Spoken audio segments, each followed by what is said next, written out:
Yeah. Game on the Suffolk Ram. Skazz. Now, hopefully, no one watching this will notice I just went to the intro to the main screen rather than the intro screen. Because so quickly, You did no such thing. You didn't. I did you it didn't. change so quickly. It's barely a frame. Ish. Didn't even so fast. Welcome to episode 255 of the Randers podcast. 255. Oh my God, we're only like one away. We are one away. Wait, 255. That's usually like your hard limit for colours, isn't it? It's hard limit for any sort of 8-bit figure, isn't it? Yeah, because 255. There you go. We're an 8-bit. Nailed it. Yeah. First try. Yeah, there we go. And then we're a memory thing next time. And then max level in Skyrim, not Skyrim, Oblivion, max level. Oh, is there a max? Is there a max? 25. If you go up to 255, it rolls over.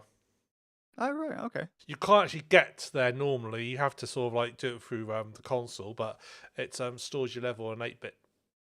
So it rolls over. So yeah. More you know. Yeah. I've kind of been craving playing the old. Right, don't tell anyone. I've been thinking, you know what? I think I might play some Elder Scrolls, but just as a note, every time I play an Elder Scrolls game, I come out of it like just hating the world a little bit more. What, the Elder Scrolls world or our world? Both. Really, both. Yeah. Elder Scrolls, such a yeah. I know. The Elder Scrolls 6. 2 of them. 3, 4's Oblivion, isn't it?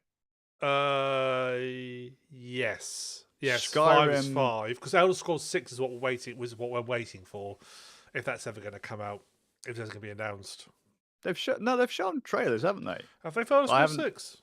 Yeah, I think there was like an announcement trailer. It was probably just. Are you sure that wasn't Skyrim? Some mountains. Are you sure they're announcing Elder Scrolls 6? Or are they announcing Skyrim to run on your fridge?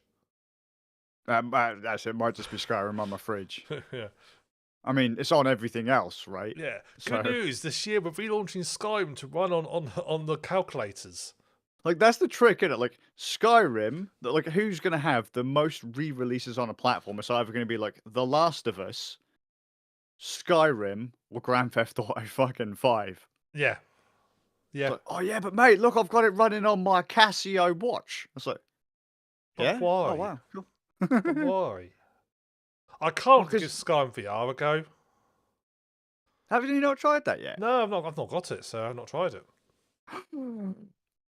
How could you not? Well, stop doing this now. Fuck off. Just go buy the game and go play. Because I saw objected to paying for the entire game again just to have a VR mode. Because it's like when I last looked, they charged like 45 quid for it. Really? Yeah, they're charging the price of like full game for VR mode. I was like, I don't really want to buy the whole game again just for VR. If I could get it really cheap in a sale, I would. I think I might have Skyrim VR. I don't know. And I'm not the kind of person to buy Skyrim 5 bajillion times.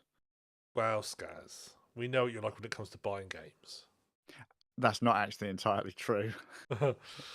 So don't lie. You know, it's bad to lie. I own it on Steam. I own VR. I own it on Switch. Just want to throw out there as well. This is a game I'm not even a fan of. Yeah, I own it on a platform. And I like Skyrim. Skazz doesn't like Skyrim. He owns it on 3 platforms now? Yeah, probably at least. And probably like these 2 others he's forgotten about. Probably. I don't even know what platforms exist anymore. He's forgot his Game Boy Advance version. Mate, you mean the original Game Boy? That's probably on like the Atari Lynx once upon a time as well, you know. Probably something. Yeah, but if it's on the Game Boy Advance, how are you going to see all the browns?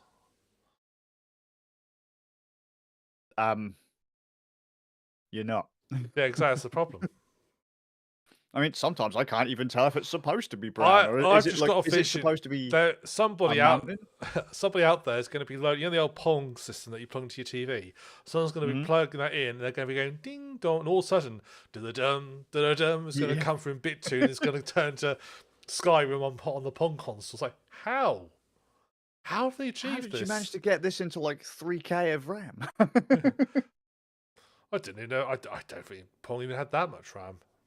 No, probably not. Probably not. I'm just pulling numbers out of my ass right now, just like Skyrim, because no one actually knows how many systems Skyrim has been made for. And someone will go, well, actually, the official statistics for how many versions of Skyrim there are listed on the shut the fuck up. No one spends time on the Elder Scrolls wiki.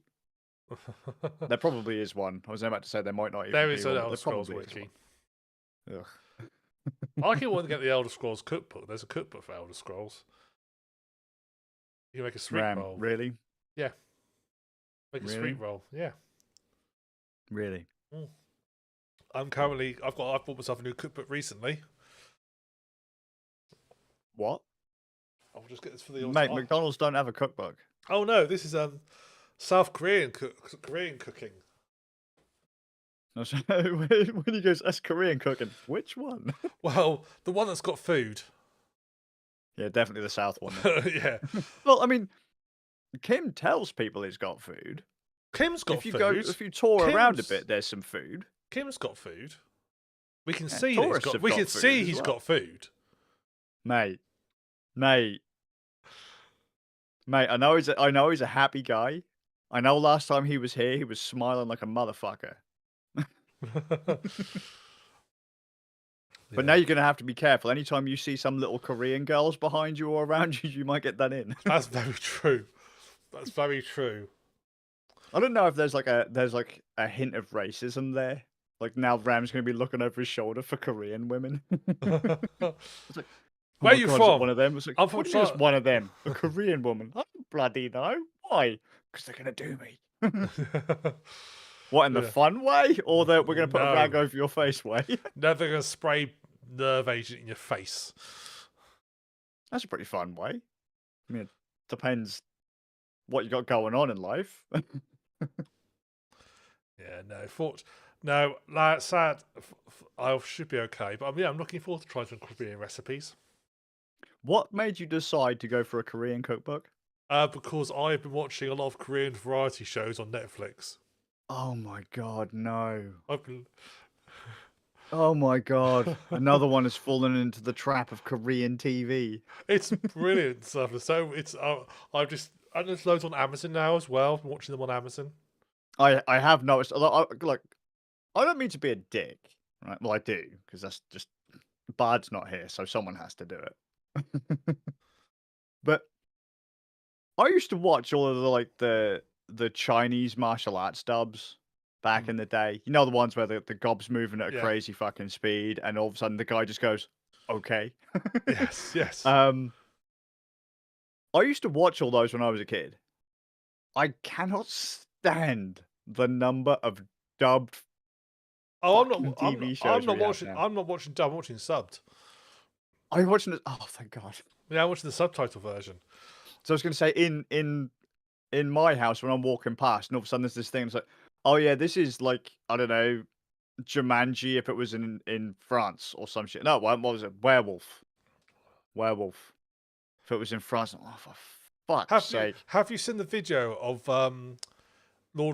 someone got all the different dubbed version of Lord of the Rings, you know, the big "Thou shalt not pass" moment, and they've just edited them all together of Gandalf's doing "Thou shalt not pass," all these dubbed versions.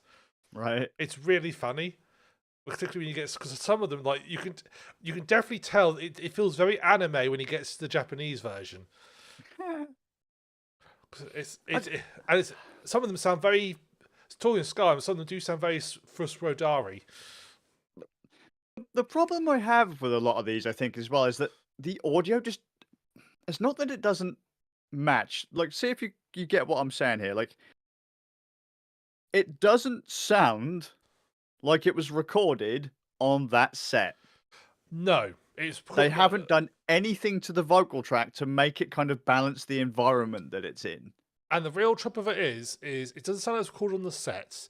And no matter how hard they try, most voice actors just can't replicate the emotion that the original actor was doing.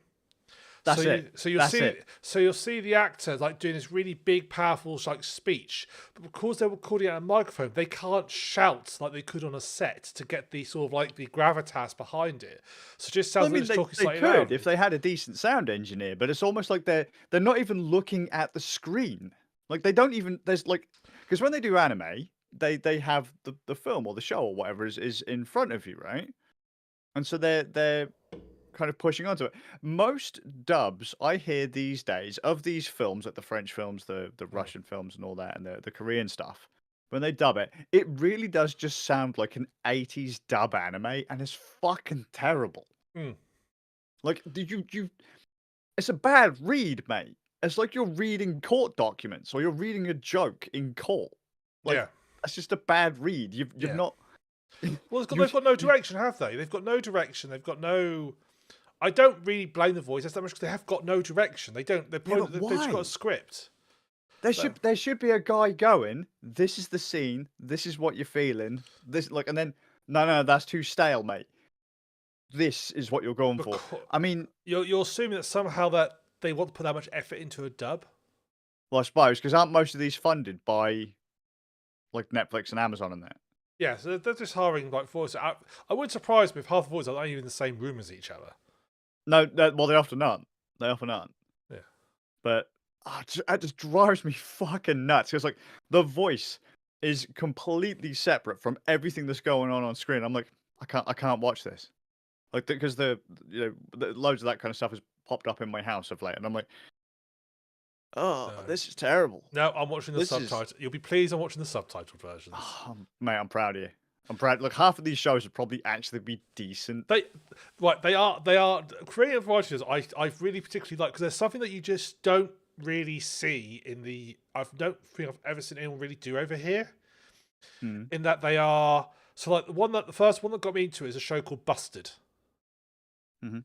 and the idea is, and it's the premise. It's all these like sort of like Korean celebrities, and it's like comedians, presenters, and singers. A lot of singers. You get a lot of K-pop singers in Korea because Yeah. Korea, and they are there's a whole sort of story. They basically all go to like this party. The first episode they go to this party and someone gets murdered. They have to try and figure out what happened. So it's obviously like it's like a big escape room that they're in. So Yeah. there's also a plot line with it, but it's got a plot to go. But it's what they do is unscripted, which is really sort of interesting to. It's really weird to watch because when you first watch, you think, "Is this scripted?" But it's clearly not because they'll like joke and stuff to the mick up each other. But they're sort of a bit role playing as well. So there'll be like a role play element to it as well, and so forth. So they'll have like, although they're using their own names, so like these detectives got these like microchips in their head. It's really, if you have to watch it to understand how weird it is, but it works really well. I got my sister into Again, it I'm as well. detecting a slight hint of racism there. No, it just worked. But it is, the one I particularly, which now this is one that's interesting because it didn't get very good reviews over here. Right. But I quite liked it. The reason I liked it is it's called Zombieverse, right? And it's a South Korean show, and the sort of plot line is these celebrities again. It's unscripted. Well, there's a plot line to it. The annual sector is unscripted, and zombies attack. And they said to get away through all the zombies and stuff and get to different places. And each sort of episode sets a location. Like the first episode takes place at a petrol station, and they have to get fuel in the car and get supplies and stuff to get out to carry on their trip. Are you just watching Korean game shows? It's not a game Not show. actual No, it's not. TV shows. It's a variety. It's called a variety show. It's kind of like a game. No, not really like a game. There's no points or anything to win. It's more like the best way I can describe it. It's like LARPing. Imagine you've got a load of players. That's really what it's like. When I was watching what they get up to, what they do, it felt like running a D&D game. When your players just because when people play a role playing game, most cases they know it's a bit fun. They know they have to take it super seriously. They ham it up a little bit. So they go. There's like I think there's 5 of these celebrities. They're basically okay. You need to get out. They just drop them there. Say, well, you need to get the petrol and thing. That's your goal. But you've got to figure out how to do it yourself. So like you'll get one who like gets scared at a zombie and just throw like the sword. Like the young. I think there's one guy. He sees a zombie come and gets a bit scared. He grabs this young girl capable and just throws it at the zombie to sort of get rid of him. And they sort of laugh. When you said that, like, yeah, we're gonna drop you off at a petrol station. You're gonna have to figure out how to do it yourself. All of a sudden, I was like, what the hell is this? Like some kind of No, like not even millennial, like fucking what's the new generation? All the kids that don't know what the fuck they're doing in life. Gen X, Gen Z, Gen Z. Whoever they are, right? This is how old I am. Those fucking damn kids that have no idea. I was like, how the fuck do I fill up my car? Oh, it's no, it's more like My mum usually buys me petrol. they know that the zombies like make noise, so they know that noise attracts zombies. So they have to do it quietly. So that's all. That's why, and they have to like figure out how to like switch the pumps on, that sort of stuff. And Oh, so right, okay. it's It's it's not ba- just as literally like, I'm gonna walk oh over to no the no no pump, no put it in oh the car no and no go. there is sort of like stuff they have to do around it. It's literally is it's basically an escape room they have to figure out to do, but they don't know. They get like given the like bare basics of the scenario, they don't know.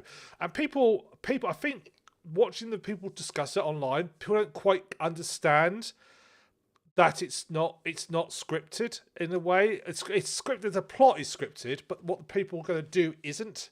Yeah. And so people like online saying, "Oh, they don't." When they see the zombies, they seem to laugh and like not sort of like take them very serious. Like, well, no, it does because they know it's not real. Then they're not Yeah. trying to play it for a camera.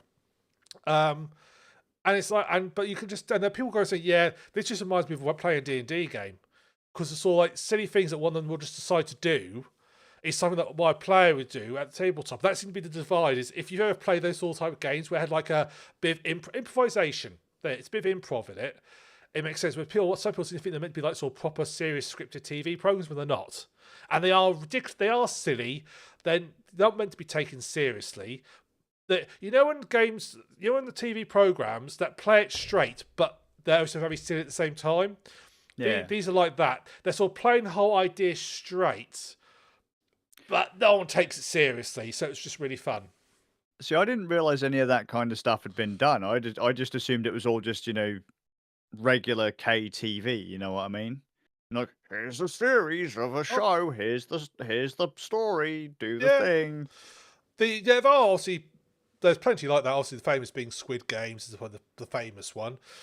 But no, these are these variety shows, and what's all I picked up, and they're interesting because there are some things I do find that where they edit things annoying, and it's like they do this in every single show I've watched. So it's just their style of editing, which is, Mm. let's say, for example, something happens like a zombie breaks through a door, and one cat, and you'll hear the group will all jump and shout, "Oh!" The camera will then cut to another person. It will rewind a bit and do it again like 3 or 4 times, so you'll get to see Right. each person's reaction. And that's a bit. It feels very weird watching. It's slightly irritating when you first watch it, but that's just their style of editing. Sure. That's just how they do that sort of Well, because you're there for the reactions, really. Yeah, yeah. That's like it's like they're in all these sort of programs. They do the same way, and they put a lot of captions on screen. They'll make it's almost like the director is making comments. So there's in the zombie first was one guy. The guy runs away from the zombie. He jumps top of a car, and the zombies are crawling around the car. So he tries to stand on one leg, and he's like and he looks like he's performing like this sort of pose, and it just says so and so is channeling his inner Zen. Yeah, sure. I get. Yeah, I Yeah, get you. I think I've seen stuff like that before. yeah, Yeah. it's very weird and different, but they're really all kind of fun. They're Sure. not, yeah. I mean, they're no serious drama, but they're fun. Let's be fair. When you look at most Western big budget TV shows these days, they suck. There are some good ones out there. A few, but a lot of them suck. It's kind of like gaming. There's a lot of shit out there. And I think it's mainly falls into the same when we keep on saying like everything's gone through a bit of a Ubisoft syndrome. Hmm. Everything we've got coming out over here it's a remake of this, it's a remake of that. Oh, hey, yo, here's a spin-off series from this thing that you really liked like 30 years ago. Okay, but then you get to the Korean stuff, the Japanese stuff. As you said, you've watched some stuff from like Russia and Germany and all that kind of stuff. It's it's different. Mm. Mm. It's not Yeah. the stuff that we've been shoveled 1,000 times Yeah. before, kind of thing. And so it's a nice palate cleanser. Yes, it is. I do also think that a lot of what we see is what bear in mind is when you look back at the past and what's come before, the really crap stuff you tend to forget about. You only remember the good bit, the good stuff. Mhm. But obviously that has to sort of fade away. Whereas when you're in the moment, you're seeing all the shit stuff and you think, oh, it's all shit now. But the truth is, man, 10 years' time, you'll forgot about the shit stuff that was in the present then, and it's got, and you forget about it, you just remember the good I stuff. don't know, man. I've forgotten near enough everything I've watched over the last decade. Yeah, that's just you, though. I can't stand most stuff that's been on TV of late. just because it just seems like shovelware bullshit. For the same reason that I think the game industry has problems. It's not even just so much that it's the same shit with a different coat of paint. It's really expensive, and so they Mm. can't really take risks. They're not willing to just go, let's dial back the production a bit and just do something really out there and fun. Well, we've had this discussion before without rehashing it. The gaming industry, the thing it needs to stop chasing is graphics. It's just got to stop Yeah, chasing it. That was a graphics and resolution, yeah. please. It was a thing in the early days. Better graphics was a very quick visual way to show how something had improved. Mhm. But now the improvements are so incrementally small now. Stop chasing it. Just Yeah. concentrate. Put your effort in design. Yeah, I think if you've got Unless like something that's really like heavily stylized, I think that's more people are going to want to play yeah, that because it doesn't look like chest high wall simulator and stuff and like that. Like tr- I want to disconnect from the real world. I don't want to see a game mm. that's hyper realistic. and the trouble is that because games are so expensive to make, Yeah. you can't take risks. You can't spend millions and millions and millions of dollars, pounds, whatever, to make a game that's going to fail, which is why Ubisoft syndrome exists. The reason all their games are so similar is because they found a formula that generally people like to play, Yep. and they're not gonna deviate from it because they daren't. Yeah, 'cause, it's too much for a risk. They'll lose all that money they could lose. I mean, look at all the studios that are shut down of late Yeah, over the last few years. They'll release one game, it'll bomb. They'll brush up a second one, and it's like, God, this has got to sell. If not, we're going to shut down. And it's I just like, I think even in the past when studios were like 2 or 3 games away from disaster, from like gone, I think now it's barely one game away. Every oh game has yeah, God, got yeah, every yeah, game doesn't necessarily be a hit, but it's got to do well. It's got to yeah. be enough to take And money the trouble is, back. well, that the targets are so high because of how much these games Yeah. cost. Well, they need to And stop. I think that's also a problem on TV, and like on TV now. It's like everything has to be hyper cinematic. Yeah. Production values through the roof, CGI, really expensive camera equipment, and that. It's like, Mm. and I was looking back at like some really well, not old films, but like like late 90s, early 2000s kind of stuff. So yeah, old films to most. And I was like, this just looks like it was shot on a handy cam, Mm. and it's great. Why But does everything have to be shot on like a 20 grand cinema camera? That's well, largely YouTube's fault, I feel, yeah, that's because part. Yeah. people see like shallow depth of field is quality to most people now, which is Mm. kind of ridiculous. Yeah. It's very overused. Yeah. I think the trouble is also that's why TV series tend to now. I mean, not being funny. When I was growing up Mhm. in the 90s and the early 2000s, it was this norm that every year you get a 22 episode TV series, and it'd be every year, Yeah. guaranteed. Star Trek, Yep. Stargate, pretty much also every year, boom, 22 episodes, you're going to get it. You might have a mid-year hiatus, but you're going to get it because they basically film continuously. Well, also think as well, just quickly winding back a little bit, they had big sets. Like they'd make many reusable sets. They'd use them Yeah, over and over and over and over again. So Star Trek, you'd use the bridge over and over and over again. yeah. Uh, uh, Stargate, they'd use the Stargate. Stargate over and over and over again. Whereas now you've got like, I mean, they're building like one use sets. But that's the Oh, thing, so yeah, much. exactly. But that's the thing. They built these big sets because basically they knew they were going to be filming this continuously for years. They basically built a soundstage, and it was a permanent fixture. Really, Yeah. the Stargate, for example, Stargate Atlantis set that was up for like it never got took down until the series ended because Mm. because when they filmed it, it was set around a constant churn. When they're filmed, the episodes are still being episodes at the end of the season were still being written and created whilst they're filming the early part episodes. Now, you have 2 or 3 years between seasons. Yes, production values are high. Yes, the overalls look a lot better quality, but I don't think it means translates. I think the trouble is it discourages the idea of like when you knew you're going to be like I want to be able to just binge. I almost don't like to come to series quite late 'cause I like to be able to just binge them. I want to like watch 2 or 3 because I know I I get want to that. enjoy it. Whereas at the moment you have to sort of like wait so long between series and sort of like only between episodes. It's and only like 8 in a whole series. I mean, what I will say is you tend to get a lot less filler episodes than you do in the old days. You get a lot of filler episodes. You also just get a lot of bottle episodes. You could tell like the production schedules, Yeah. but yeah, I can't. I kind of want somebody just to go back in time and go, right, we're going to make a 20-episode series. We're going to we're going to minimize our costs and series, but we're going to make it. We're going to counter it by having good storylines, enjoyable storylines, basically be a good sort of fun thing to watch. But we're going to Make accept everything out of cardboard, like you come out of a fucking high school craft fucking fair or whatever, and shoot it on some But you old Canon say that, yeah. 60Ds. But you say that, but you look at like even Star Trek, the main Enterprise looked fine. Yeah. The main set looked absolutely fine. A bit ropey when they went off world sometimes. You could definitely Sure. sell South States, but but Stargate looked fine.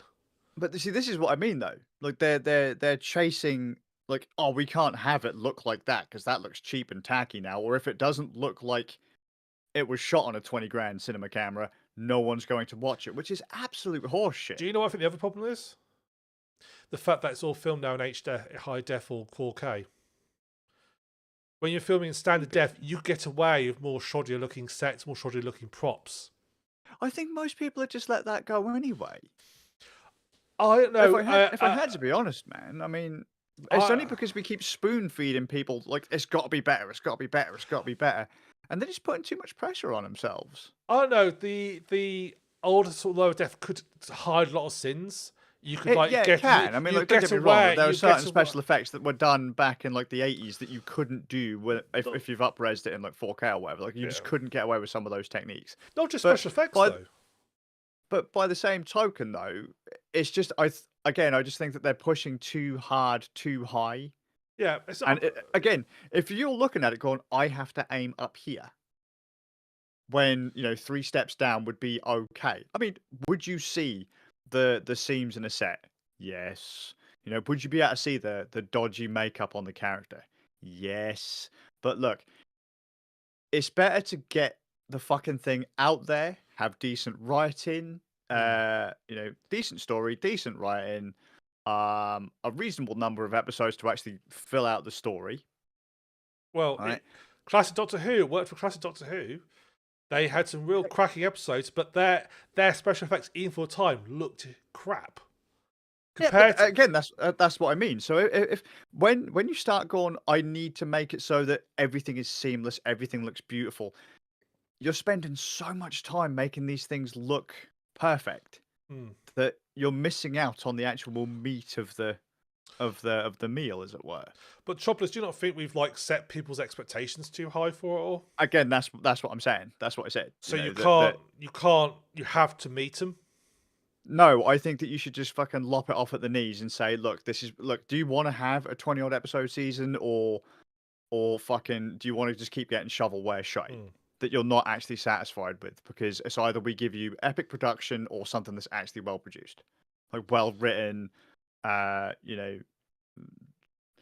something that isn't going to bankrupt a studio if you don't like what we've said. And the other good thing is, if you have a 22 episode season, you could basically expect, if you have a couple of real stinky episodes in it, doesn't really matter because it's barely it's like a tenth. It's like a thing. Whereas if you have a 6 or 8 episode season, you have one bad episode. That's sort of 8 for your whole season. That really hits it. And exactly, because there's not how much can you squeeze into those handful of episodes, right? Because that was said recently in anime. So when I was younger, generally speaking, anime sat at about 24 to 26 episodes a season. Yeah. Right? Now you get 12 episodes a season. Or they'll do it in arcs of 12 episodes apiece. And sometimes you're like, oh yeah, I've watched 12 episodes. When's the next chunk coming out? If it comes out. And it's like, oh yeah, it's going to come out in like 2 years' time. It's like, what? Just, and then when you get it, the art style's changed, the writing's crap, the thrill you had of the show is just completely worn off. Someone said there's a TV show I haven't watched. It's called Free Run. and that took place in instead of the modern day 12, it was in like 22 or 24, Hmm. and people were like, it was amazing because we didn't just get, oh, here's a 12 episode tournament arc, bam, done. Now you got to wait a couple of years to get the rest of it. They actually managed to put some substance, on the actual plate. Yeah. Yeah. And I really do think, do what the Steam Deck did. Bringing it back to gaming, do what the Steam Deck did.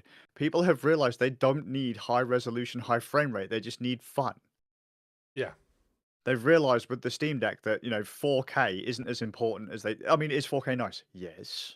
Is the high frame rate nice? Yes. But do you like if a game's good, Yeah. it'll be good in 4K or it'll be good at 480 fucking p. I do also think the other big issue is that, and I blame again sort of a lot of social media for this stuff, is that we seem to have got to the stage where a TV program or a game or film or book can't just be okay. It has to be the best thing ever or it's shit. There's nothing in between. Yeah. It's I like get that. people just say, "Oh, that's shit." What they really mean is, "I didn't like it. It wasn't my cup of tea." Or but it's like if you don't, you can go and watch a program and go, "Do you know what? This isn't really for me. I don't particularly like it. I can see it's got value, but it's not for me." Okay, that's what you can do. No, what people go, "Well, it's not for me. It's shit." And boom. I mean, let's be fair. We've all done that. We all have. We all have to a degree. But I would say that But I think people just have lost that ability to separate out from stuff that they generally think is really bad versus there's no gradient anymore. Yeah, which versus stuff they just don't particularly like because it's not for them. Yeah, they don't mesh with it. But then everything has to be for everyone now, right? So what do you mean it's not for me? I know a lot of people who are like that. Well, I played it and it's just nothing like that. So, well, yeah, because it wasn't for you. So, because one of my mates, he's worked as a reviewer, and he got given a visual novel to review, and he just he screamed about how shit this thing was. Yeah, and I was like, because he was like, oh, all it is just walls of text. It's not even really a game. Blah blah blah. And I was like, it's in the title, mate. It's a visual novel. Like, what did you expect it to be? Fucking Gears of War? What did you think it was going to be? Like a fucking action RPG or, a fast-paced shooter or something? Like, it's a fucking visual novel. Of course, it's going to be walls of text. But instead of saying, this isn't my cup of tea, it has its merits, but it's shit. This is a terrible game. It's the worst game of the year. Because just people can't seem to get into their head. It's not everything is made for them. No. Just because you don't like something doesn't mean there has to be something in it that appeals to me. I mean, don't go on. There are things that are just shit. But just because you don't like something doesn't mean it is shit. Yeah. I don't like. I say that to my son all the time. As a rule, I don't like MMOs. As a rule, I don't like MMOs. I've tried a few. I don't like them. Yeah. Doesn't mean I'm now. A lot of people go, "Well, I don't like shit, aren't they? All shit, aren't they?" No, I just don't like them. Yeah. Lots of people play these MMOs. People must enjoy them. They must be. So they're doing something for a lot of people. They're just not doing anything for me. It's not a style that works for you because I guess, realistically for you haven't got a huge amount of free time. No. You don't really like having to I've got to gather up a group to do this. Like you have literally been hard node on the storyline because you have to beat a quest that requires you to get like 10 other guys together. Yeah, and it's going to take you 6 hours to do. Yeah, and it's just like, no. I know, so I can, I can understand why you don't like that, but then I can also understand why there are some people who are like, yeah, I'm gonna get 10 of my mates together and we're gonna learn all the patterns and we're gonna beat this motherfucker. Yeah, absolutely, 100%. Totally understand why people enjoy that sort of thing. I can recognise that people, and I can see why people enjoy certain things. Yeah, they're just not for me. And I'm sure there are games who do the same thing. I mean, you're not from what I understand, you're not a great fan of a lot of stealth games. Believe it or not, actually, Tenchu Stealth Assassins was one of my favorite games back in the day. But that's like the one that's like an exception that proves the rule, almost. In general, you don't play a lot of stealth games. Is that and you don't not a great fan? Not entirely true. I just don't tend to rave about it because the thing that gets me is that a lot of the stealth games are usually the really fucking like oh yeah, mate, it's Deus Ex, or you've got this, you've got that. And it's like, dude, can you guys stop riding that thing's dick? It's kind of like when people tell me how much they love Silent Hill 2, and then they go back and play Silent Hill 2. And I'm not picking on you, but just as an example, and you're like, kind of wish I hadn't done that now. Mm. There are just so many people in my group won't leave certain games alone, like Mass Effect. My God, the number of people who literally gargle the cum of Shepard is ridiculous. I played a femme shep, so I didn't have that issue. So by the time I then ended up the female orgasm's a myth. But by the time like I'm sat there trying to play it, I'm like, oh my God, like it just can't live up to that hype. Yeah, the hype's killed it for you. Yeah, so that I find that with a lot The of hype kind of, puts you off it almost in a way. yeah, a lot of the bigger games are like, well, how come me having fun is ruining it for you? It's like, because you won't shut up and just let me do No. it. You know? So basically, you basically don't want to ever be hyped about any game ever because that'll ruin it for you. Well, I just don't want people to keep talking to me about it. Yeah. Like, let me discover it for myself. Yeah. It's like when I remember when Final Fantasy VII came out, I remember watching the trailers and the adverts, and for the longest time, I didn't get Final Fantasy VII.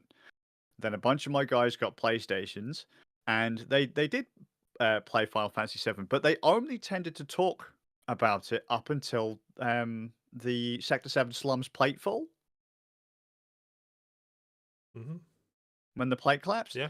And then no one said anything about it. And like, it wasn't like, oh, have you done this next bit? Have you done that next bit? Have you done that next bit? What about this bit, this bit, this bit? And it wasn't like a running commentary of the game every day. Something had to really stand out for you to go, that bit was fucking amazing. And then someone would go, oh yeah, mate, that's fucking cool. Whereas I just tend to find that a lot of people just beat this shit to death now. Kind of like if a new game fails, as you say, this game's shit, this game's shit. It's like, have you played it? No, but shit. It's like, how do you know, dude? Yeah. Like, people just latch onto it. It's like, just let it go. Let me play. Yeah, but it's shit. Let me have a go first, and I'll tell you if I think it's shit. But let me play it first. Yeah, but this bit's terrible, or oh my God, they've shoehorned this character in, or that bit of the story was really badly written. It's like, can I just fucking get there first? Like, can I just see it for myself before you fucking start pissing all over it? I also think that's also the reason why a lot of TV shows, people always hate the finales. They always think they're crap. I think because they know a finale's coming. They've been hyped up. They've been built up way too high. Way too high. Whatever they do, particularly if it's a series that's got lots of like twists and turns, and they're going to resolve everything. Nothing they can do that will resolve the storyline will be good enough for everybody, or in fact most people. Because particularly it's a social media problem. I think it's ruined a lot of stuff. Well, particularly because any series, people are going to go online, they're going to discuss it and talk about it, and they're going to have great fun discussing all the ideas that are going to happen, what's going to happen, and they can be through ideas. Now, inevitably, if you've got all people discussing ideas, some of them are going to get it right. Yep. And they're going to get the answer right. And then when it comes out, it's all, well, we saw that coming. So you literally had an entire group of people betraying you. You brute forced all the possible endings that this series could actually have. Unless the ending was completely out there, unless you get to the ending of Breaking Bad instead of the finale of Vault Clearboy, all of a sudden aliens come down and abduct Vault, take him away and make him his leader. That's a surprise ending. Yep. It wouldn't be any good. There's a surprise ending. You didn't see it coming. Yeah, sure. But every possible ending, people that they've just saw predict all things happening. Then when it does come up what they want, they go, oh, I saw that coming and so forth. That's why I try to avoid the internet when it comes to a game I want to watch, or a show, or like a game I want to play, a show I want to watch, or whatever. I try to distance myself again because I don't want other people tainting my experience. Yeah. Like tell me that you've found a game, you like it. Give me a rundown of what it is, but don't give me every other fucking story beat, man. Like I can remember a guy I knew years ago when Guild Wars 2 was coming out. For months and months and months, he would not shut the fuck up about Guild Wars 2.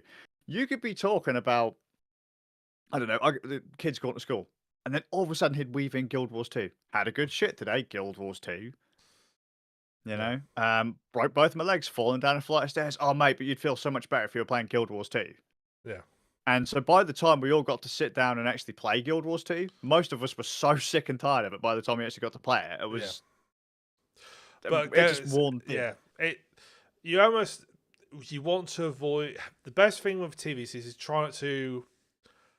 I agree. Don't follow online stuff too much because you just go and don't. If you do, don't avoid speculation of threads and stuff like that. Avoid that stuff because it's just going to ruin it for you. And just accept that a TV series, when it comes to or game when it comes in, it's not going to be perfect, but there's a reason why most never make the landing. It's not because they're bad; it's just people just don't like them. Sure. Anyway, I think we've ranted enough. Yeah. So Lower your expectations, TV guys, and you don't have to aim, you don't have to aim too high. I know you think that's what people want, and I'm sure people will bellyache if you don't give it to them. But just lower it down a bit, release some of that pressure on yourself, and just do the best thing you can in every department as best you can rather than hyper focusing on the aesthetics of the damn thing. Please. well, Work out a lot better for you if you do. Just Yeah. chuck together some sets and work with what you got. Limitation will push creativity. agreed. Right, guys, have you been up to anything at all game wise? I have finally. Oh my god, this has been a long time coming. For me, at least. I know most people don't give a shit. I'm a big fan of the Yeast series. That's not Are hard to you? mention Neptunia today, lads. Are you? Yeah, I know. I've never spoken about the No. series before, but I had the opportunity to play East 10 Nordics. I thought it was this year, but it was right at the arse end of last year. Very briefly in Japanese. And I probably got through a majority of the first chapter of the game before I went, I can't understand a fucking thing's going on here. I have very limited Japanese. Like, understand this is just completely over my head. I'm going to end up ruining some of the story beats if I keep playing this. I'm gonna wait until the English release comes out, whether it's a year away, 2 years away, whatever. Well, might have been that was last month, end of last month. The game finally came out in English, and so I picked it up. And on my run through, because I'd heard that the game was coming out, I was like, I'm going to go through the entire East series again, from 1 through 9, on platforms that I've never streamed them on before, and kind of give myself a refresher, get ready for East 10. Did all that. My rankings of just as a note, actually, I also found out I found out I own copies of East games that I don't even remember I had. I didn't realize that East 6 came out on PSP until I went into the loft in my house and I found my PSP case. And I opened up the PSP case, and at the front was some of my kind of favorite games, the stuff I had to carry with me. And E6 was at the front of the case. And I was like, hang on, when were you on PSP? And I was like, I've had that when I've loaded a game up. I've installed it. I've looked. There's a save file. It's like, huh? when did I play you? It's like, there's a save file like 6 hours in it. What? When did this happen? Yeah. Like, I have no memory of this place. Yeah, I have no memory of this save. What's going on? But so I went through and I did all this stuff. I just want to throw out there, East 9 has gone up in my rankings. East 9 was one of my kind of lower of the more modern East games. Played that through like a week ago, 2 weeks ago. So much better than when I first played it. Like, going through it that second time, actually kind of because I've played them all in sequence. I picked up on more of the references. Because like if I don't know, let's say you played East 6 like 10 years ago, and all of a sudden they reference it in East 9, you might forget the continent that it's on, a couple of the characters or whatever. You might miss a few story beats. Having gone through it again, my God, that game is packed with fucking East references. And that's one of the kind of more fun parts about East games. You kind of recognize the story beats from other games. And you're like, oh, I remember that. I remember that was fucking cool. Yeah, that was cool. So East 10 comes out. When I first played it in Japanese, I didn't get it. I didn't get it. I mean, it played well. It was very different, very, very, very different than prior East games. But I didn't want to spoil it for myself, because if I didn't know what the story beats were, I didn't know where it would appear chronologically in the storyline. I didn't understand where I was, why I was. It was just some random geezers shouting at me in Japanese, and I pressed buttons and things died. It was great. So shouting, comes please out in don't English. kill me. Well, I mean, like the characters, there's lots of like dialogue checks in this thing, and I'm like, This is a problem. uh, and they're like speaking to me in their crazy language, and I'm like, Crazy language. Like, can you give me some letters that I can read? What's that squiggly? And then the character gets angry with you, and I'm like, oh shit, I'm sorry. I mean, you do know you could use like Google Lens and translate a lot of Mate, this. Google Lens on that motherfucker. I'd have been sat there for like 12 hours just to get through the start of the damn thing. I did actually at one point do that because I streamed a bit of East 10 last year. In Japanese, I was like, I have no idea what the fuck is going on. And it also didn't help that because it's East 10 Nordics, they kind of put like a Viking kind of theme on a load of stuff. So the fucking Google Translate was like, I have no idea what the fuck these magical letters are, and I'm like, I don't either. Let's just pick shit, and everything went a bit weird. So okay, East 10 Nordics, 10th game in the East series, mainline game, because we don't include East Origins. Fuck East Origins. It doesn't have Adol in it. Takes place directly after East 2, but before East 4, Memories of Celceta, because Adol is now leaving basically the island of East, or the Kingdom of East, and is now on a boat sailing across what's it called? The day I learned why the Yeast games are called Yeast. Yeah, the East series takes place because there was only supposed to be two. There was supposed to be East 1, East 2.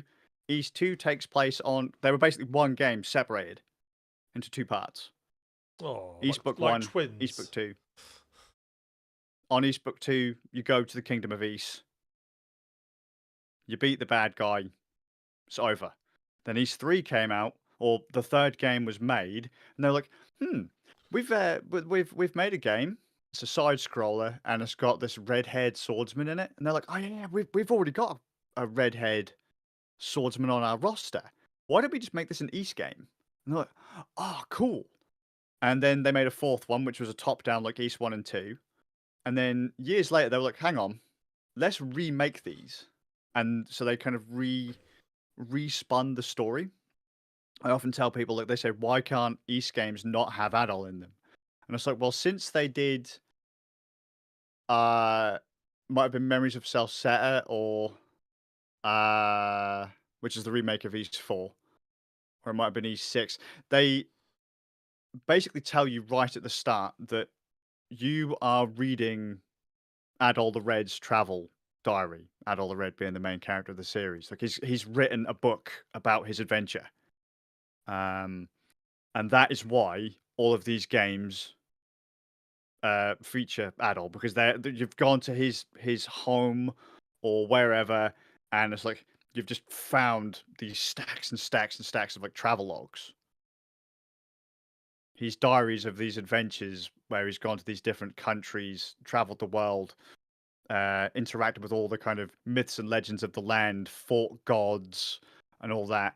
And it's you reading his. That's why they're always so open to interpretation too, because it's the way you, the reader, the player, interprets his travelogue. He leaves things kind of loose, fast and loose. They kind of introduced that as they started making the remakes to the series. And then they were like, because a lot of people also don't like that East games take place in the real world. So East is supposed to be just off the coast of France. Yeah. It's Europe's Atlantis, wherever Atlantis is supposed to be, wherever it's supposed to be. I Like, was say, isn't Atlantis sort of like in the European area as well? well, no, because some people are saying now that it's further over. Well, it sort of floated out a little bit. Well, look, there's I mean, does it so really? what was Does it really not matter? The Atlantis never existed. Does it not really not yeah, matter? we're just making it up and it's just been put somewhere. But so because depending on where you read the kind of myths and legends, they're like, well, it's either here, Europe. The Japanese have their own version of it. So, although the Japanese also have their own version of the death of Christ, so It's it wasn't Jesus that so died on the it's cross. the It was, Japanese version of Atlantis, like the Northern version of Atlantis, but all the people in are just like teenagers yeah, with basically, yeah, crazy with hair. spiky hair and shit, Yeah, and like yeah, superpowers yeah, and giant robots. yeah. Yes. But yeah, so like East was supposed to be France, and then Adol is from somewhere northeast Europe. Yeah. Um, the last game I played, so East 9 is the story of Joan of Arc. Bretagne is UK. Africa is Africa. Like that, and so some people really don't like that, but I kind of like it because it ties in. And then when you start hearing like all these myths and legends and all that kind of stuff, it's neat because it's almost like a little Japanified history lesson. Yeah. You know, like you know that Joan of Arc wasn't fighting fucking gods for whatever reason. Like the British were sided with one god, Joan of Arc was with this god, fucking, and they went to another dimension to fight these little Right. demons or what. Like, One important thing I need to know: were we the bad guys? yes, Hey, nailed it. We did it. we made So British people make the best bad guys. It's a we do. status. It's just a fact. We just fucking do. So I can't actually. I I can't mean, it does remember help with the bad guy for so many nations across the world. It does kind of it's help. great. Yeah. So East 10 takes place. Is it the? I'm going to get this wrong. Is it the Oberlayer Gulf? Oberlayer Gulf.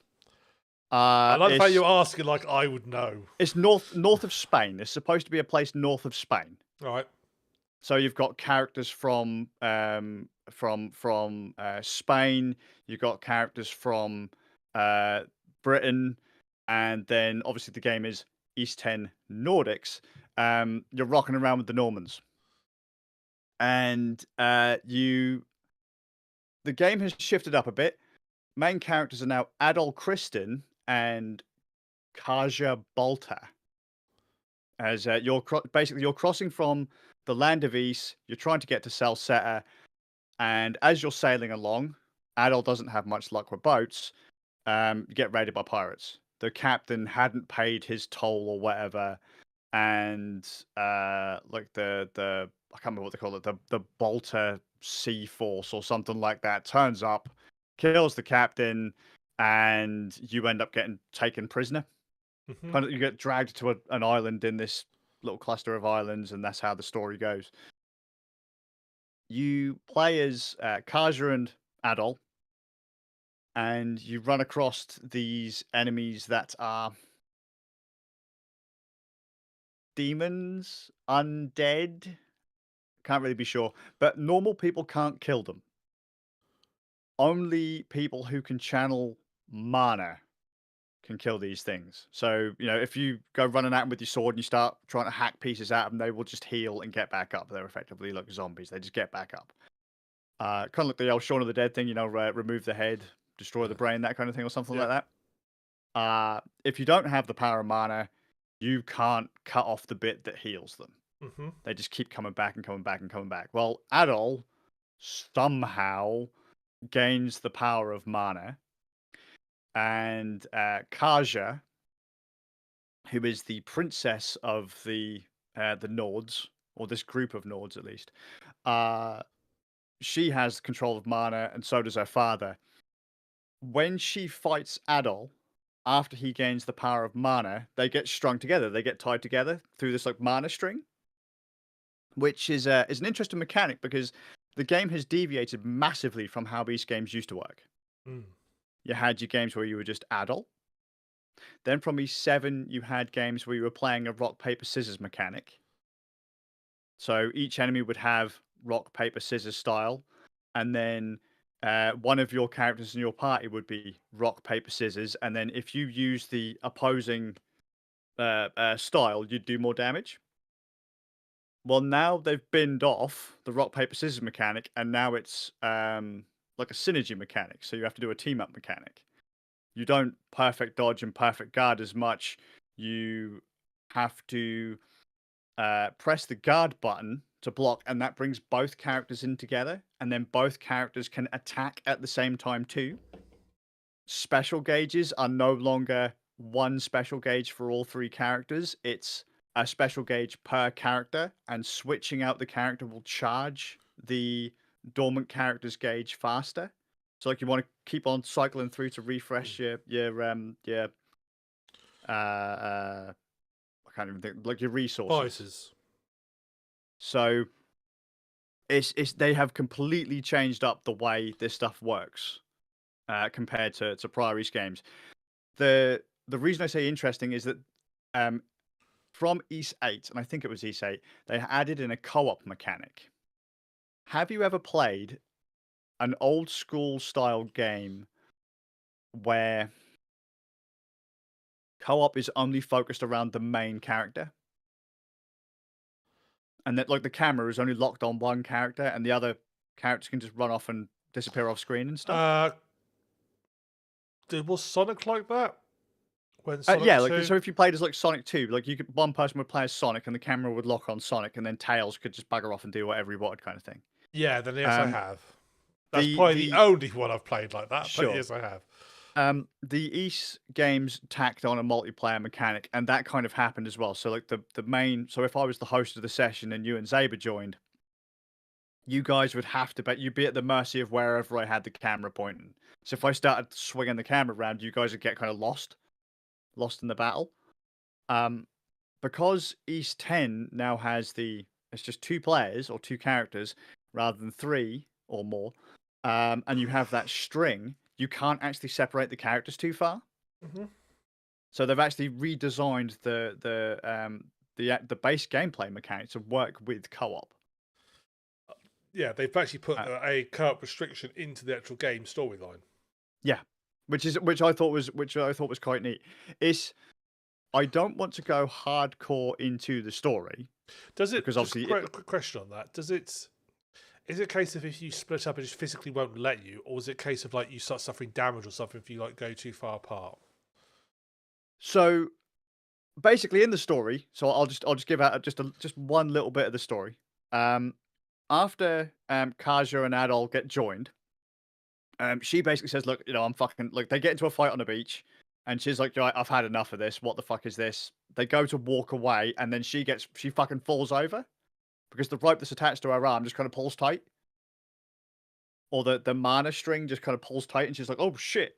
Didn't expect it to catch her. She falls over.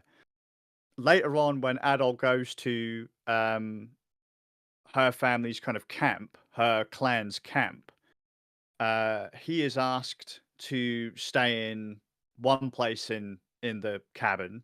She is supposed to stay in the room next door because they know that they've got this string attached to them, this mana string. She goes through one door, he goes through the other. They hit the limit. Boom! They both hit the floor. It is literally a physical rope. It has a hard limit to how far they can go. So you're like bending around corners. It's not like with a certain like as a crow fly distance. It's actually like takes into account corners and stuff. Yes. Yeah. As far as the story goes, yeah, because they then say, okay, Adol, you need to go and do this thing. Kaja, you're going to have to go with him. Do I have to? Well, yeah, because if we chuck him on a boat, it's going to drag you along whether you like it or not. You see, then the part of my brain goes where like, what if you attach them both to like a load of horses and went in opposite directions? What gives first, the mana string or their arms? Well, actually, Kaja does say right at the start that, like, if we need to, the village that you guys get taken to gets attacked by the demon folks, and she basically says, "Look, we ain't gonna get the fuck out of this. I'll be a distraction. I'll just fucking cut my hand off. or I'll cut my arm off, and I'll go after them, and you just fucking run because they're assuming that it is just literally attached in that one place. They've never seen this mana string before. They have no idea how it works, why it works. That's actually why Adol goes to her kind of clan, Mm-hmm. because like Kaja and Adol are trying to figure out how the fuck do we get this thing off. How is it we can separate and go and do our own thing? But things can still pass through the string. They just can't separate. Like, so for example, it's weird. Kaja can go and change her clothes. Adol can go and change his clothes, so he can take off the shirt over the mana and it's gone. But if they try and go too far away from each other, it just goes, yeah, no, you're not having it. And for some reason, it just hooks over walls, but not over their clothes.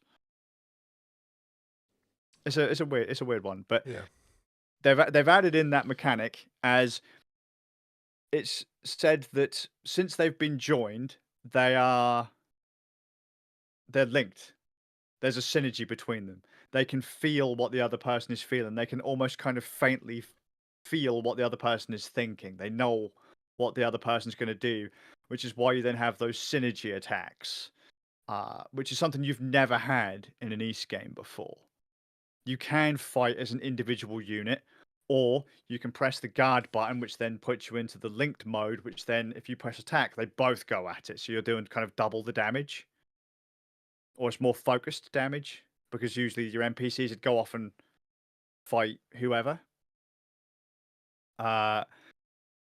It's different. It's weird. I haven't played enough to really be able to go too much more into it, but the changes they have made mechanically to the game are, when you're so used to prior East games, like going from East 6 to East 7 was a bit of a leap. Going from an isometric platformer, action platformer, to or action RPG platformer, to a 3-player rock paper scissors or a 3-character party based rock paper scissors action RPG was a bit. Now to go from have that for a few games to then move to this weird 2-player synergy based action RPG, where the menus have changed. They've tailored this one to mouse and keyboard.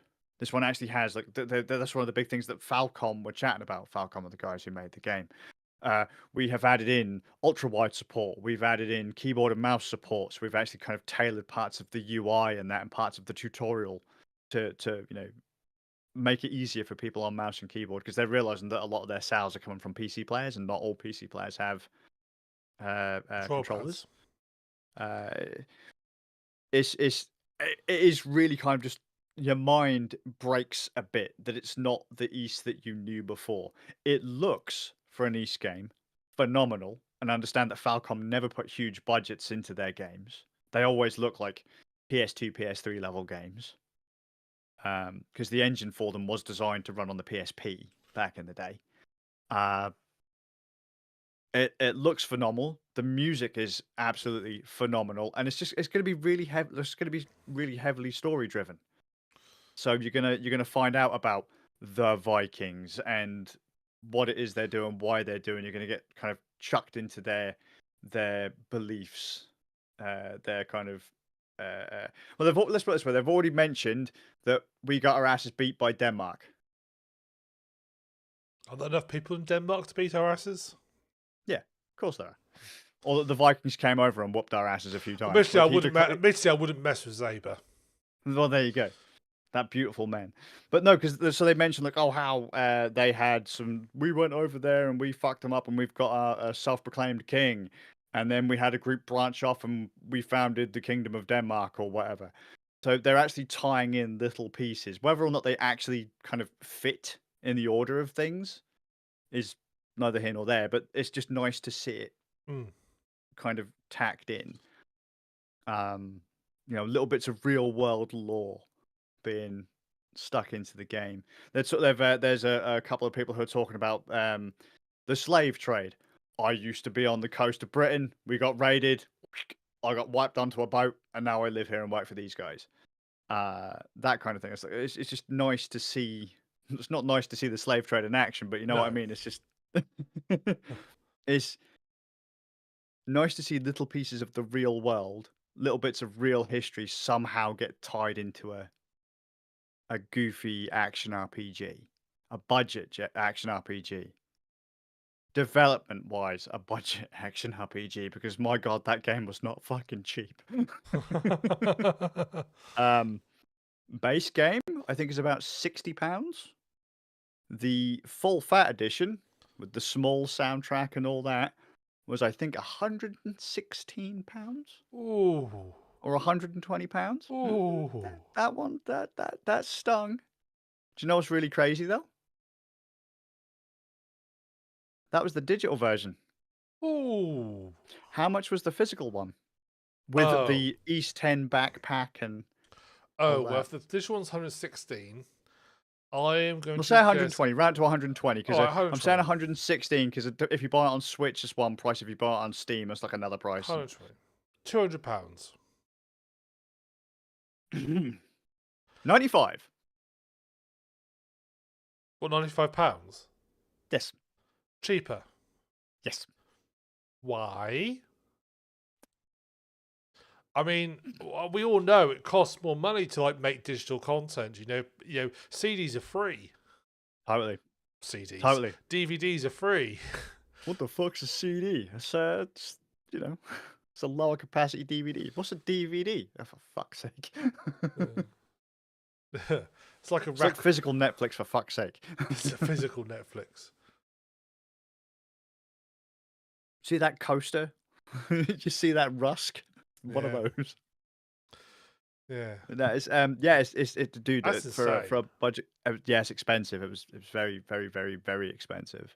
And unfortunately, it is one of those games that came with launch window extras in the game as well. So Don't if you do buy the Ultimate that. Edition, You punish people who come and want to experience your game later on. yeah, People, admittedly, people who there's only had, cosmetic stuff, but but why are you punishing people whose only sin is they didn't hear about your game series at the time, so they joined it a year later, so you punish them? Why? yep, and we've had that rant, haven't we? Because of like the number of times that like my boys have wanted to play a game, and it's like you can't play it now. What do you mean? What do you mean they can't buy it now? Well, because they locked out that chunk of the content. Why? Because they didn't get it 2 years ago when the game came out. Yeah. Oh, at least in the case of East, all you lose is like a small soundtrack and some cosmetics, but it's still annoying that they've done it. It shouldn't be a thing. It should not be a thing. I agree. If you're gonna do pre-order bonuses, I expect to eventually see those orders as a purchasable Yeah, option a later. year later, or when you do the Game of the Year edition. Yeah, When you do the bundle it game, all in. yeah, Game Edition has everything in it, including the stuff that was pre-ordered. I don't think most will be that. If that Game Edition came out like a year or two later, I don't think most will be that upset about it. Well, some people would be. Oh, I'm not. I don't feel special anymore because I bought it Well, pre-ordered. that's kind of what happened with our Mellow, though, wasn't it? They had Yeah. the Bandit clan, and for the longest time, the Bandits were only available to people who back during Kickstarter. Yeah. And then eventually they finally did roll out the Bandit It's clan, but silly. It's just it made me feel a bit digital, dirty, if I had to be honest with digital you. elitism. It's weird. Yeah. I'm special. I got the pre-order because I think that's nice and all. I can understand it with something that's made in limited quantities, like something physical. I can understand because it's made this limited amount you make, and Yes. so forth. But something digital, there's no real need. It's like a small file and perhaps a flag in the code. It's really not that hard. Just don't do it. And if you're the person who gets all, their knickers, to use an old British phrase, their knickers in a twist over the fact that some people have now got something that you had because you pre-ordered it, but it's like digital. It's like just grow up. Yeah, I just wish everyone could get it. Yeah, it To be doesn't honest matter. with you, I mean, I don't understand how some of that stuff would have been distributed on other platforms anyway. Because I think the Switch version was one of the more expensive that I saw, and I was like, I have no idea how you'd bundle a digital soundtrack on the Switch, if at all. But you're still charging that full price for it. Just And in some versions, they didn't even announce that there were pre-order bonuses. It was just, this is what you get. and then it turns out, oh nope, you're not getting those anymore. They just kind of lightly lifted it off the I think it sales page later. Was it? I think it was Star Trek Online when that launched, and actually about days when it was like you paid for it. I don't know if it's still going or not, but I think it is, basically, yeah. basically every like possible storefront had like a different version. So Amazon had like their version. There's like it's like a Steam version. Every like company who sold it had their own version of it that And then had they had different their own stuff. unique. Stuff on it, so you had to decide. So if you wanted everything, you basically had to buy like 10 times, or Yeah, they used to do that with Call of Duty. So like yeah, if you wanted to get like certain weapons or certain skins. I mean, it was really bad that if you played Destiny, and all right, the servers were separate in that case, like the PlayStation and the Xbox servers. The PlayStation would get certain in-game weapons before the Xbox version. No reason for it at all. no, But if you wanted to get certain content first, then you had to play the PlayStation yeah, version. because fundamentally, modern games, particularly on more modern hardware, they're all basically the same hardware underneath. Yeah, of course it is. Yeah, So it's like there's for the no, most part, yeah. yeah, it's not like back in the day where every console manufacturer made their own bespoke hardware, so you had to actually a port meant you were changing it over properly. Now, they're all basically the same architecture underneath. Yeah. So there's no real reason. That's why games get more multi-releases now, because they're all the same hardware. hmm You just have to have a I mean, kind they've of got no excuse anymore, have they? Really? no, They don't have the excuse. Like same with crossplay. You don't have an excuse no, when it comes to like multiplayer gaming anymore. That you might as well make it so that the PlayStation version can play with the Xbox version, can play with the PC version, because if you want your game to live, give it the best chance you can get by pulling all the players together. yeah.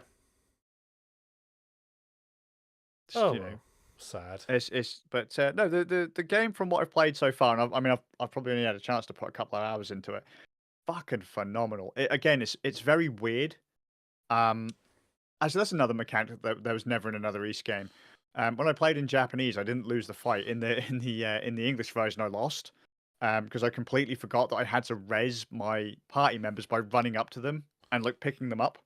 Oh right, yeah, Like in Vermintide. Oh shit, yeah. I'm down. Come and get me. And then you run over and you have to And he's split all your health yeah, to pick up the other player. Like I say, that just mechanically it's very different from prior games, but for what it is for a budget game, it looks absolutely gorgeous. yeah. Plays pretty well. I'm playing it on Steam Deck. I ended up buying the PC version. I was a toss up between PS5 or PC, and I went for PC just because Steam Deck I can take it with me, whereas the PlayStation 5 has to be bolted to my telly. Yes. But it plays. Just as a note, it's got an exclamation mark on Steam OS. It works fine on the Steam Deck. Oh, that's good to know. Default settings, it works completely fine. Oh, So good personally, at this point, I recommend it. Oh, big one I forgot. It's got sea mechanics, sea battle, ocean battles. So you get your boat, you sail along, and you do what the old fucking Vikings do. You raid the other people on their boats. oh, cool. But I'll if the time comes, if there's another reason for me to talk about it in a later date, hopefully I'd have played more to really actually understand more. But my God, man, so good, Well, so good. Even if it is a bit difficult to get your head around the fact that all of the buttons have changed and all of the mechanics have changed, even though the character is yeah. still one that you've seen a million times before. Oh, awesome. Awesome. What about you, Ram? Well, I've been playing. I only played. I had to pick up. I had to pick a game that was quite short because I've just finished a massive edit of footage for our Christmas special. I've been editing it. I literally finished it on Sunday. Oh, I. Yeah, finished it on Sunday. Rented the last episode out Sunday. So I was like, right, I need to play something short. So I have this one that's beside my little list. I've got like a little playlist of games, and some are like longer, some are shorter. So like, okay, I can bash this one out. So I play this little indie game, because you know I like my little indie games, called Amanda the Adventurer. Okay. Who's that? Well, it's the game is set like it's set sort of like late 2020s, sort of modern times. And you are I think you're called Riley, and you get basically a message from your aunt saying go to their house. They've died. Go to the house and go up to the attic, and you will find some videotapes. And then it says, "I'm sorry," basically, for what's about to happen to you. But Not fantastic. Yeah, It's I mean, Jumanji. you go well. Yeah. So you go up top and you find this videotape, and it's called Amanda the Adventurer.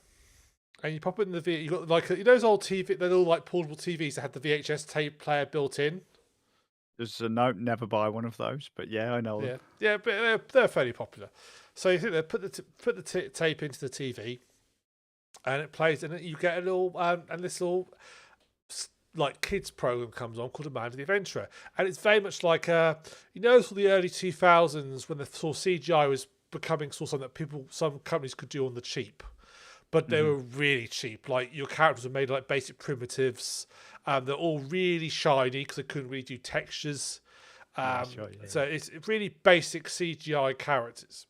And this is obviously riffing off this sort of style of TV show.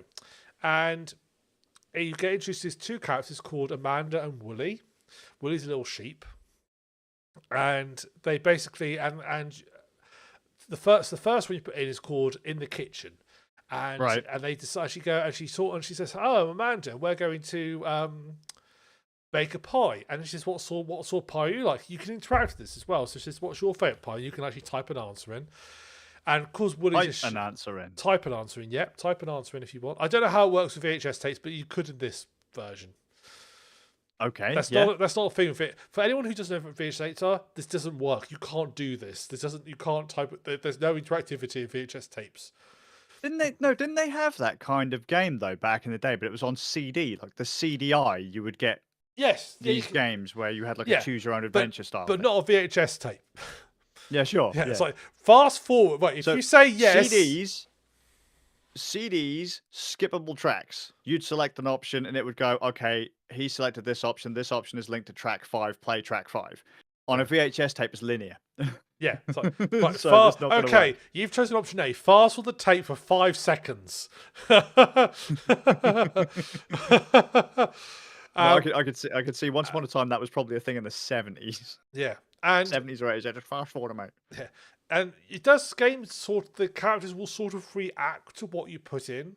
So, for example, the first time I played, it said, "What's your favorite pie?" And I just put beef. No reaction. The second time I put it in, I put lamb because Wooly the sheep is there, and he panics when you put lamb in. But she goes, "Oh, that's my favourite type of pie." It feels like a very sort of generic, like that's the answer is always going to give. And she says, "What do we need to do to make the pie?" And it says, "Oh, well, you need a tool." And it's like, "What do we need?" And you type in knife. She goes, "That's right, we've got a knife." And there's still kids pro with a knife, and the Wooly goes like, "Oh, Amanda, perhaps we shouldn't be playing with knives when there's no one around." She goes, "Well, it's very important to be brave when you're alone." It's like, how a pirate? And she starts stabbing this knife. It's like, okay. At that point, something's a little bit weird. But basically, they do this thing. They then sort of explain how to make the pie, and the videotape ends. And then when you turn around, there's like a desk in the middle of this attic, and there's an oven on it. Suddenly appeared. You have to make the pie. You've got to make the pie, so you make the pie. And this goes on for like several tapes. Now, what I like about it is it's the clues and answers are there, but they are quite hidden. It doesn't really hold your hand, and you do have to really think about to work out what it needs to do. A lot of like most puzzle games don't sort of telegraph what you need to do a little bit. They sort of like working out what you need to do is only half is not really that important. It's then executing. It's the hard part. Take like We Were Here. A lot of times, what you need to do is obvious. It's quite you figure out fairly quickly. It's then having to execute it successfully is the hard part. This is not. This hides a lot of stuff behind it. So the second video is like in the neighborhood, and you'll get into it, and there'll be like stores, and some of the stores will have like in their like titles, there'll be like the sort of gift shop, the sweet shop, the post office. Three of the letters will be capitalized. This one, the more easier ones. And if you don't pay attention to that, I mean, you sort of say, and when you get out of it, you'll then be presented like a little toy piano, and they're the keys to press on toy piano to unlock it. So this carries on for like, so there's about in total about 5 tapes total. But here's the thing: by the time you get to like the 4th tape, at the end of it, no matter what you do, this game has this mechanic where I've seen it before in other games, but this one has a mechanic where no matter what you do is you're going to fail. You're going to get killed by this horrible demon-y monster thing. Because this game's a horror game. Oh, right. Yes. Okay. And you're going to get killed. Because as each episode goes on, they get a bit more like creepier. There's I think the 3rd episode where you play it and then Wooly the sheep just looks at you and goes, "Thank goodness we're alone. Look, you need to," and the game is static out, and then he's suddenly there on the ground, hurt and injured, and Amanda's sitting next to him going, "Yeah, I figured something." Yeah, yeah. So, but here's where it gets interesting. So after you die the first time, when you really you can click continue, you go back into the game. You start from scratch. However, the environment's changed a little bit, so it's not really, it's continuing, but it's like resetting the game, but everything changes a little bit. Right. And you're looking for clues and stuff to help you along. The first time this happened, I struggled for ages because I couldn't figure out what to do next. And I had to then look it up. And it turns out I missed a really bloody obvious clue. There's like this clock that you opened up and there's like arrows all on the this clock, which I didn't notice, pointing to this number. And then the first time you load the game, there's a save with a key code on it. And I completely missed this. And I couldn't work out what I was doing. Because obviously, once I'd done it once, like, oh, I know how to do this bit quickly, think something's going to happen. I kept dying. I was like, what am I doing wrong? What am I doing wrong? But once you've like sort of like unlocked the first sort of pass through, you then sort of like will get like you can sort of like get like more abilities like things like you eventually be able to like say pause the TV, and you'll replay some of the early episodes, and you'll notice things like in the background that you can pause and look, and they'll give you clues to what you need to do next. You have to really watch these episodes, and when you then later find these tapes further on, they'll change slightly what's being played, and they'll get more and more. I mean, one episode which is called "Everything Rots," and she goes, "Oh, what's that smell? It's horrible." And you find this rotten thing. It's like, "Oh, look!" And there's a bit where she finds there's a dead fox. Oh, what killed the fox? And there's a picture of some poisonous berries and a gun and a knife, and you have to select what item killed the fox. Sure. And yeah, it gets quite dark quite quick. And little Wooly there is sort of like he's sort of trying to sort of steer Amanda away. She gets quite dark quite quick. She's trying to steer Amanda. You can just tell something's not quite right between these two. And the game gradually builds up like this. It's not a very long game. I did it in about 2.5 hours. Not really. That is quite short. It's a short game. There is another one which I think is a bit longer, but I did this one about 2.5 hours. I didn't get the full proper golden ending because you have to find like some secret tapes and stuff. But I did like the fact that you basically, yes, you were playing the same sort of videos again and again and again, but you were every time you did it, they were slightly different. You had to find things in them, and also certain things you could only find if you did tried to break them. There's like one bit where Amanda asks you a question, and basically it's a yes or no question, and if you say no, she gets quite upset and asks you again. You say no again, she gets a bit more upset. She's upset, not angry, but upset. And if you keep saying no, she has a massive breakdown and loses with you, and then you get killed by a demon. Oh, fantastic! Yeah, it's surprisingly. I went into it not expecting a lot, but I like the fact that it very much relies on you actually having to think about the puzzles. Some are more obvious than others. So much straightforward, but a lot of like, what do I do now? And you really have to look for clues in environmental storytelling, and a lot of them rely on the game resetting and you then doing something with the resetted environment to like get towards the golden ending. But it was surprisingly neat. I like the sort of like you're literally in this attic. This attic's not big at all. It's probably like smaller than my house. It's tiny, this attic.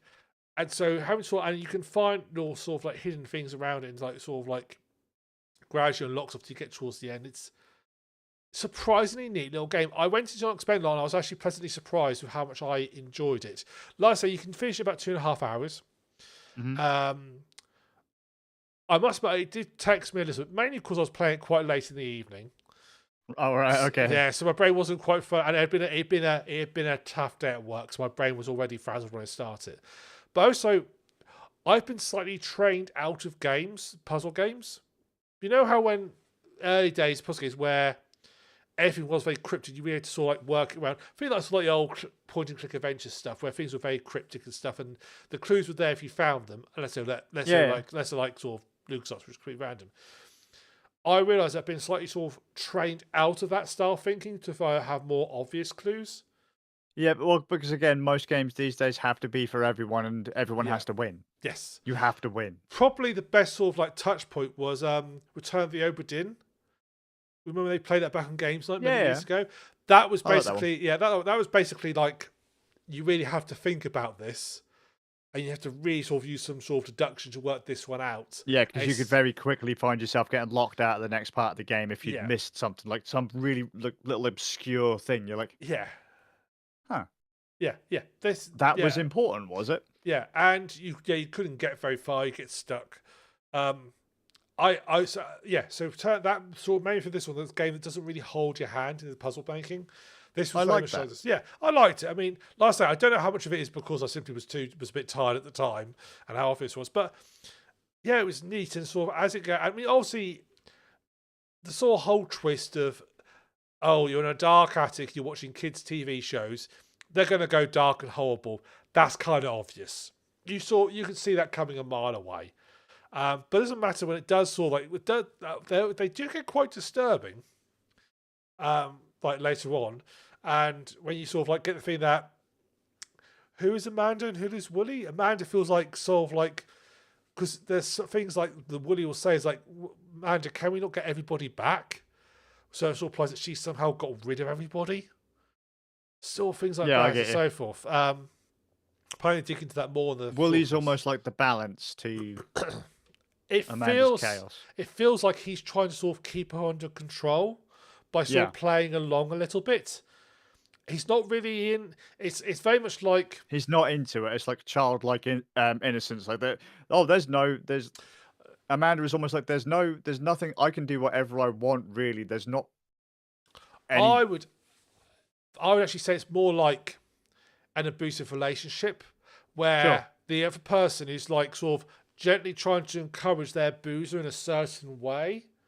Without being overt. It's like, why can't we do this? Or why can't we do that? And, wouldn't it be nice if we did this? Do you not think this would be a good idea? Those sort of like style questioning Wouldn't stuff. this be better? Yeah. But at the same time, absolutely terrified of her. Apparently, sounds about right. Apparently that gets sort of like twisted up in the second game. That gets twisted up a little bit. But in the first game, feels very, very much like he's trapped in there with her and he's desperately trying to sort of keep her not under control, but sort of like shepherd her in a certain way. A little scared of what she could possibly end up doing. Yeah. Well, yeah. No, spoilers alert, it doesn't end well for Wooly. Bless. Yeah. The first, he has a few demises, and the first way he demises she's quite grim. I was going to say when you first mentioned like the static flickers out and all of a sudden someone's laying on the floor hurt, I was like, I was going to say, like, because I'd kind of predicted where this was going to go. Yeah. Like, let me guess, kind of all of a sudden Wooly's kind of almost been strangled or strung up by something or whatever. No, it's not quite that bad. He's had his knee hurt. Yeah, sure, I get it. But no, there is one little bit where basically it's more like he doesn't like sort of meet a grisly end. He meets sort of like a loss of self end. Yeah, sure. Yeah, without giving too much away. Which then would imply that in the second one he's going to be a bit off the rails. Yeah, it's and yes, and the thing is, it's quite neat how he does sort of like retread over. You'll like use the same puzzle sort of elements again, and it doesn't give you much guide. It really doesn't give you a lot of guidance. I really like the fact it doesn't give you really any guidance whatsoever. You really do have to sort of like figure out what you need to do. There's one where you need to bake another pie, and it was a meat pie. It said it needed meat, mushrooms, and potatoes. The mushrooms are easy. There's like a wall which is like all gone mouldy. It's full of mushrooms. That's easy. But the meat, I was like, he's trying to figure out the meat. And there's like a block of cheese next to the thing.